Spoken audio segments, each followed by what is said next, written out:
All right, folks. Thanks for joining us again on a family through service, V2VG video podcast. Yes, sir. Yeah, and again, it's been a little while since we've recorded something, but we've been busy. Ish. Well, that's what we like to tell the boss anyway. That's what we like to tell the boss. We have been busy. It's summertime. It's July, right? We're in July. Yep. So we've been doing yard sales and, getting donations and doing all kinds of stuff. So this is the busy season for getting money for our treasury, which we've talked about. Oh yeah, absolutely. So we've been busy. So we've kind of simmered down with this, and then in the wintertime, like you say, Chuck, that's when we want to spend the money. Oh yeah, I don't know about want to, but that's when we do. Well, I mean, we can't just sit on it, right? That's the whole point. That's the point. We're definitely an active charity for sure. So. You went through all that and you didn't set the timer. Yeah, so that's yeah. Well, we have a 2-minute buffer, so let's do this. Set the timer and go. Timer set. There we go. So we have a new. I don't know if you can see it on the thing. So anyway, so last time we talked about cartoons, right? Cartoons, and we've talked about music, and we've talked about movies. Yeah. And, we were talking in the car not too long ago about how we have literally lived through the ultimate time frame from beginning to current of home-based video games. So not arcades, which have been around for a while, right. But actually consoles that you've had in your home. Right, like the PlayStation, the Xbox, the Sega Genesis. Yep, Matter of fact, the development of those, starting with exactly like Atari or something, Nintendo. Yeah.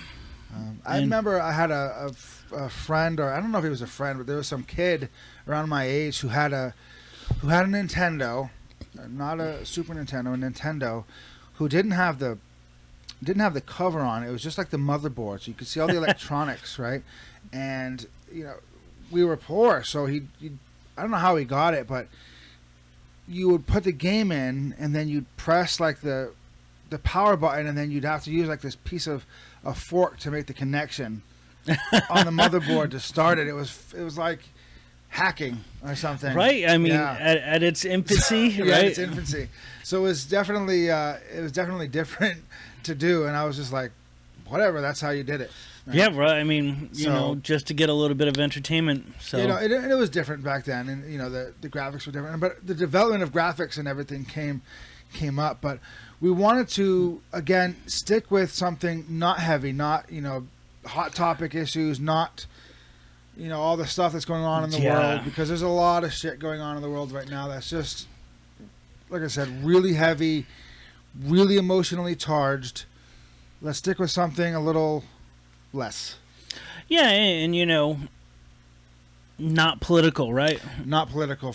Well, I hope not. Well, I mean, who knows, right? I'm sure there will be a movie 10 years down the road about Sega Genesis or some ridiculous thing and how they slept with Marilyn Monroe and all that. Yeah.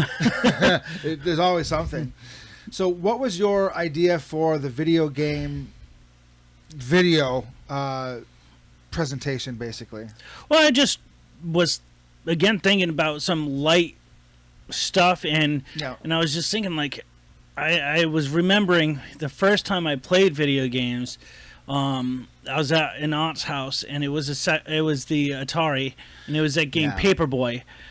And I do remember that game. And I don't remember why. I'm not sure why I clicked on that in my mind, but I was just saying, I was like, we really have witnessed some of the greatest technological advances in home entertainment, specifically with video games. Yeah. And I want to point out something about video games and gaming in general, but especially video games. A lot of veterans I've found that I've spoken with and we've spoken with do involve themselves in video games or other type of gaming because it's a type of escape from reality. Yes, absolutely.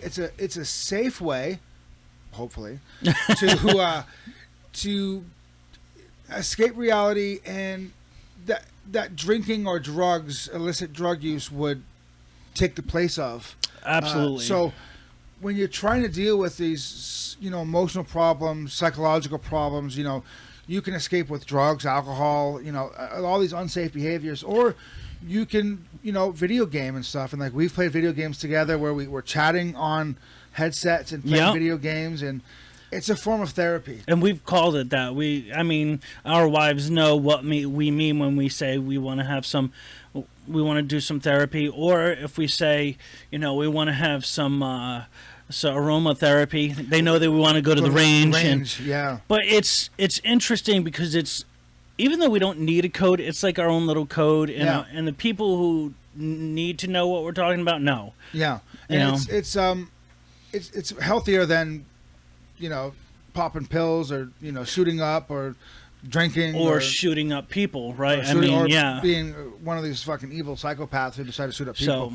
So it's definitely before you make fun of these adults for gaming, think about the reason behind it. A lot of video games now are not the way they were then. There's a social aspect to it because you can talk to your buddies online, on the headset while you're gaming. So you're gaming, you're playing video games, and there's that aspect. But there's also the social aspect where you can be gaming and talking about something completely different. And we've done that. We've had a therapy session, amazing conversations with me, yourself, and your brother Colin. Yes. And sometimes it was ridiculous things, and sometimes it was very political issues, but it was always fun. It was always something to just kind of vent off of, but while your mind is more in tune with something other than what's going on around you and stuff. Yeah, so it's therapy on multiple levels. So just try to understand that there's multiple layers to what's going on. It's not just like an onion. Like an onion. See who gets that reference? Yeah. So to the topic at hand, video games. What's one of your favorite video games of all time? Not currently. Of all time. Of all time, across the platforms. It would be Super NES's GoldenEye 007. Really? Oh, I love that game. I vaguely remember that game. Yeah, that's when you were like going down the hallways and stuff. And you're like on the train, and it was one of the first like really interactive games. It's like the epitome of a first-person shooter. Right? Yes, exactly. And it wasn't an open map, but it was more 3D than it was like Super Mario's 2D. So I really enjoyed that. That's something a lot of my friends and I and people I've been involved with have talked a lot about that game. Yeah, I vaguely remember that. I did play it. I remember playing that. Yeah, and of course with my brain injury, there's a gap in some of the things. What was your memory of the first video game that you played, home based? I do remember playing Atari, and I remember playing Pong on Atari. Right, so the panels would go up and down, and a little ball would go back and forth. And I was really young, and I played Pong, and I remember thinking, this is kind of interesting because it was on a TV, and I remember thinking as a really young child, how can I control something on a television? Right? Yeah, yeah, for sure. Because it was always a passive thing. The image on TV would come to you. Yeah. So it was Pong on Atari. One of my favorite all-time games across platforms is Sega Genesis Sonic the Hedgehog. Yes. I remember because it was like 3D, like layers of graphics. Yeah. I very vividly remember getting one of the Sonic the Hedgehog games and putting it in and Sega and all this blah blah, and then Sonic popping up and seeing the layers of graphics for the first time. When you're looking into the background, right, of Sonic, and thinking that is fucking amazing. Like, we can't get better than that. Oh yeah, and I mean it's become an icon, right? I mean, they had just recently made, I think, 2 films about Sonic and stuff, but yeah, super class. And you know what it is interesting about that is that it had the aspect music-wise of like a casino. This happy kinda noise, and you going. You're collecting these golden rings. Yeah, and you're the enemies, when you destroy the enemies, you're letting animals go. Yeah, all the little bunnies and little stuff. creatures and things. That's right. So the creatures are trapped. So I remember me and my brother Steven taking turns, sometimes willingly, oftentimes unwillingly, playing Sonic the Hedgehog games. And again, I remember thinking, these graphics are phenomenal. We've hit the apex of video game graphics, and how little did I know. And that was still when that may have been a track going into. It was a cartridge. Yeah, it was definitely a cartridge. It wasn't a disc. Oh yeah, and even music wise, right? So that's like an 8-track to a cassette. Yeah. So we're like maybe not even Walkman yet, right? I mean, we're talking about time frame of innovation. It was but it was on the cutting edge of that technology. Yeah. Oh, absolutely. I don't know. I'm not an expert, but I think it was the pinnacle of that technology before we went to the new technology of, I think, discs. Yeah, and it changed, the world of video gaming because, like you said, it was multifaceted with the music, with the graphics, and you could go backwards. Yeah, a little bit. And the whole going around loops and really up and down. It wasn't just a side scroll. Yeah. You could go up the map, down the map, and back and forth. And so the map was layered. Yeah, and it's not like the old Super Mario where you'd go down a tube and everything turned black until you got down. Like, you actually watched the character break into the ground and go down. So it was a fully visible thing, which was nice. And now, when you get to more modern times, up until today, and you start asking, what's your favorite video game? That's very difficult because there are so many phenomenal games. Yeah. However, what I try to do when somebody asks me, what's your favorite? First, I try to step back and say, what's one of my favorites? Yeah. But I try to go with what's one of the games that stands out in my mind. And for a story, the storyline of the game and gameplay. And there's two that stand out in my mind for me personally of modern times. Yeah. One, it's the first one, The Last of Us, the zombie game. Oh yeah. Because of the storyline, not the gameplay. And the second one is the Ghost of Tsushima. Yes. The samurai game. Also because of the storyline, but also because of the gameplay. That was epic, and you referred me to try that out. And I believe they're supposed to be coming out with a second one next year. I hope so, because it's phenomenal. The graphics are phenomenal. The storyline is phenomenal. It was definitely a lot of fun. I know your go-to when nothing else seems to be hitting your happy buttons is Destiny. I know you. It is, because now Destiny, the game Destiny, has been around for a long time. But I was talking to my brother Colin about that. Yeah. And he said the reason why we keep going back to Destiny is, one, they keep developing it. There's new updates and there's new releases. And two, it's like going home to an old friend because it's always there. It's always new. It's always different. And it's simple. It's the same. It's the same layout. The buttons are the same. Everything's the same. But the storyline progresses. And you get to make your character based on your own preferences, which is because I kind of customize them. I watched you giving Colin a bunch of shit about the sword he was having and what, and it really shows how dynamic video games have become. It is. So Destiny is another one of my favorites, like favorite adjacent, because like Colin said, it's like going home to an old friend because it's been there for long. And Colin and I have played Destiny. D1, like Destiny 1 for years and years and years. We've been playing that game since its release. Yeah. So it's always something to go back to. And that's when it's always changing. Yeah, and that's when you turned me on to. And I do enjoy it, but it's a little bit, for me, it's a little bit too open to the outside world. And I don't get as much. Normally the only people I play with anything would be you and Colin. It is very social because every single player is a human, except for the enemies. Yeah, it's a completely open world. But so that's the other extreme. Yeah.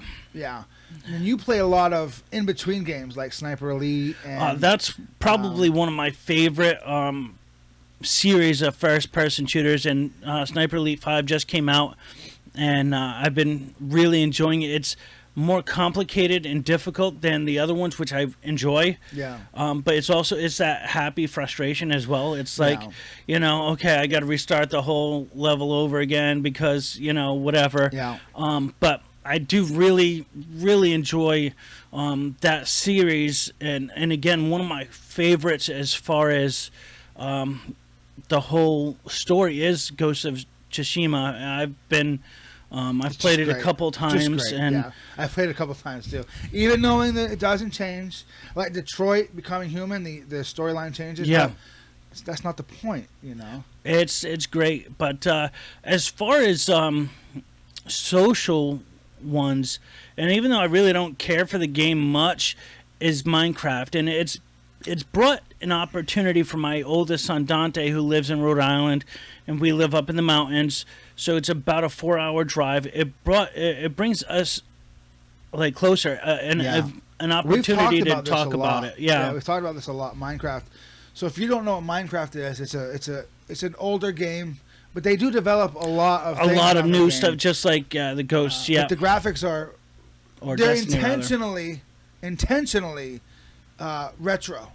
Yes, right? Everything is in block form. Yeah, so it's a completely different. It's a retro game, but it's a game you can play with friends.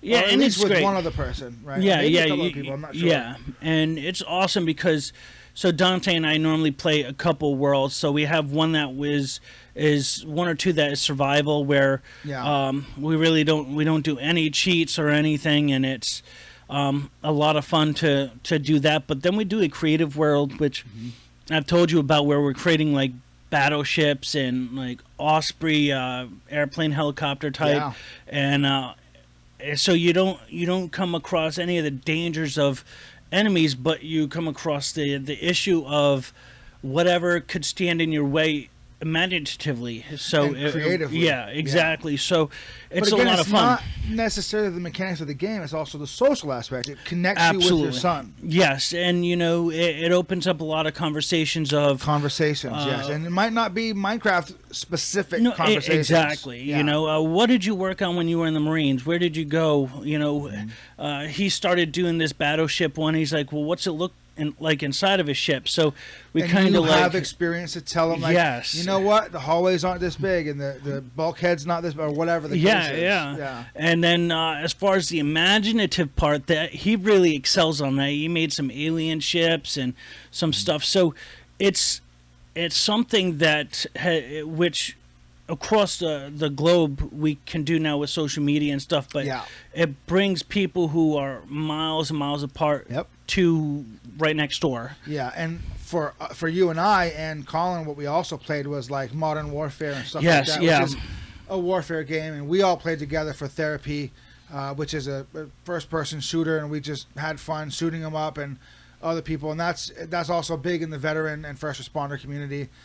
We do that game back and forth, and it's great. So games are great about bringing people together. Some games. Sometimes you want to play games by yourself and focus on the game, and sometimes you want to have that social aspect. I think it was really fun doing the ones with you and Colin, because we can use our military lingo and know what each other's talking about, and there's no refreshing. Deciphering. Right. It's great. This is what that means. Yeah, it's hey, there's somebody at your 6 o'clock and whatnot. So there be a what does that mean? Yeah, but it's only 3 o'clock. What are you talking about? Yeah, it's definitely cool. So, I would encourage you to, take another look at video games as a form of therapy, and realize that veterans and first responders sometimes choose that instead of, or sometimes in addition to, but instead of drinking, drugs, whatever, and it's a way to stay connected. Like, you stay connected with your son. Yeah, I absolutely. stay connected with Colin, who lives down in the PRM, the People's Republic of Massachusetts, and it's just a wholesome way to do it. And it's not all, killing and stuff. There are many, many games, Viva Pinata, Cooking Mama. There's so many other games for people who don't get into those style of games that we enjoy. So definitely look at whatever platform you have, whether it be a Game Boy, Nintendo Switch, and see what kind of options are out there, because they're always developing new stuff. You just never know. There's a lot to choose. There really is a lot to choose from, and there's a lot of platforms to choose from. Some people love gaming on computers because they're faster and more sleek. Some people enjoy gaming on consoles, and there's a whole new world out there. So if you're thinking about, quitting drinking or quitting doing drugs and thinking, well, shit, what am I supposed to do when I'm not drunk or not high? Consider gaming, because there's a whole community of people out there to join that are basically waiting for you to join up. It's not like you're not going to be alone. And honestly, it's a lot less painful than using the rubber band and smacking yourself every time you think about drinking or whatever. Snap. Yeah, I don't know how like that would work for somebody, but I couldn't do it. Yeah, I'd get more angry and just go back to the bottle. Yeah, so joke's on you. I'm into that shit. Yeah, but there's that too, right? All right. So I definitely, again, look into it and see what you like, and there's, like you said, Chuck, there's such a variety of game platforms and games out there. You don't have to pick violent games, and you can pick creative games and expressive games and puzzle games and freaking everything, computer games, and everything. And there's just a lot to choose from. And so before you shrug it off and say, it's kid stuff, no, you might want. There's a huge community of veterans and first responders who will disagree with you. Oh yeah, absolutely. And so we may be off again for a little while, but we do plan on getting into the more factual and less emotionally charged aspect of the specifically some of the violence that has happened over the last 6 months, and especially as parents, I think it's important for us to not look at it in the tactful way of a Marine and a soldier, but as a father, and things that how we may see things a little differently. So we do plan on addressing some of these issues, but we wanted to kind of open up our little kid to our viewers, let everybody know who we are, and sometimes we need to simmer down before we can scale it back up again. And we want to maintain being transparent, like we are the same whether we're playing Roadblocks or freaking Minecraft or Ghost of Tsushima or whatever else. We're the same goofy assholes, and we just try and have fun. Just there's no putting on airs, as they say, for us. So. Oh, absolutely not. And if you know who we are, you know who we are. Yes, sir.